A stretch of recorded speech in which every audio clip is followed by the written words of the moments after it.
Hello students, this is Bhupendra. Online study की इस series में आज हम चैप्टर 3 वैद्युत विभव के नेक्स्ट टॉपिक वैद्युत क्षेत्र में रेखीय समाकल के रूप में वैद्युत विभव के टॉपिक पर चर्चा करेंगे। यहाँ पे डायग्राम क्रिएट किया गया है। ये कोई आपका बिंदुवत आरेख है, लाइन है। ये ई है, ये पॉइंट डी है। ये क्या है? Electric intensity. अब यहाँ पे हम इंटीग्रल टर्म में इलेक्ट्रिक पोटेंशियल को हम फाइंड आउट करेंगे।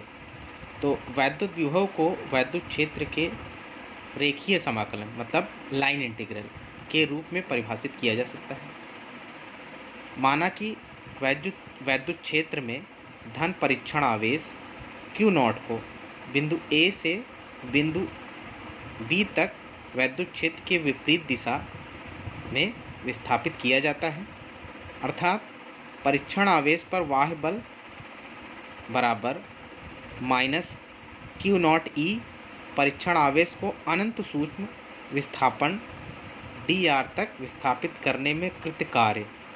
अतः किया गया कार्य dW is equal to minus Q0 into E into dr।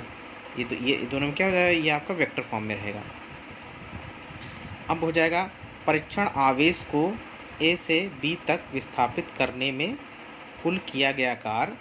तो WAB is equal to minus, सब कुछ यही चीज़ रहेगा। यहाँ पे लाइन इंटीग्रल रहेगा फ्रॉम A टू B, क्योंकि हम विस्थापन जो हो रहा है यहाँ A से B हो रहा था, minus Q0 line integral from A to B E into dr in vector form.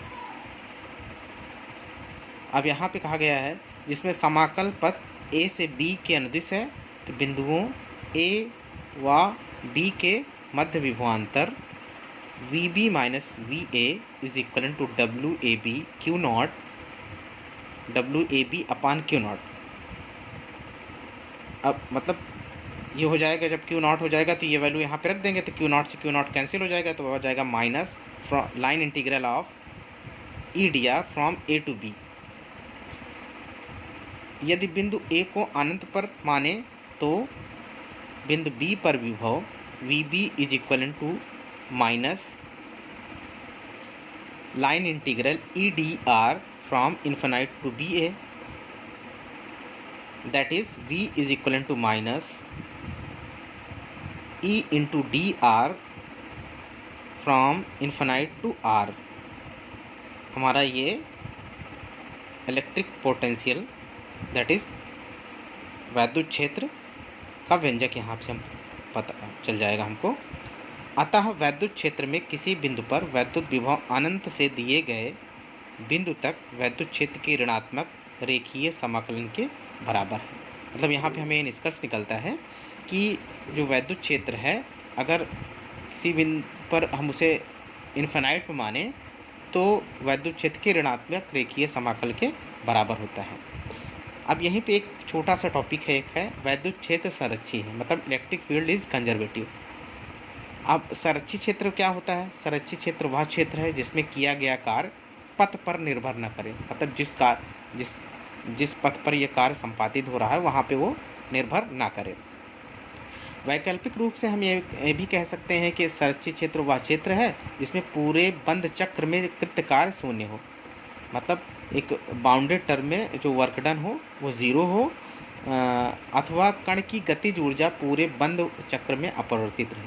अब इसके लिए पिछले क्लासेज में हमने साइक्लिक प्रोसेस पढ़ा है। चक्रीय प्रक्रम क्या होता है? ऐसा प्रक्रम जो जहाँ से शुरुआत हो और वो संपादित होने के बाद वहीं पर भी ख़त्म हो जाए, मतलब वहाँ जहाँ से चले और फिर चलता हुआ फिर वही एक चक्र पूरा कर ले। तो अब माना कि यहाँ पे वैद्युत क्षेत्र एक बंद चक्र ABCD मान लें, ABCD है, ठीक है ना। तो बंद चक्र में प्रारंभिक व अंतिम बिंदु तक एक ही होते हैं। उस कंडीशन पे जो वर्क डन हो जाएगा ज़ीरो हो जाएगा। अब यहाँ पे अगर हम यही चीज़ के से सारा सब कुछ यही चीज़ रहेगा तो यहाँ हो जाएगा वैद्युत क्षेत्र के संरक्षी होने का मेन प्रतिबंध है कि बंद पथ की सीमा के अनुदिश वैद्युत क्षेत्र का रेखीय समाकल शून्य होता है।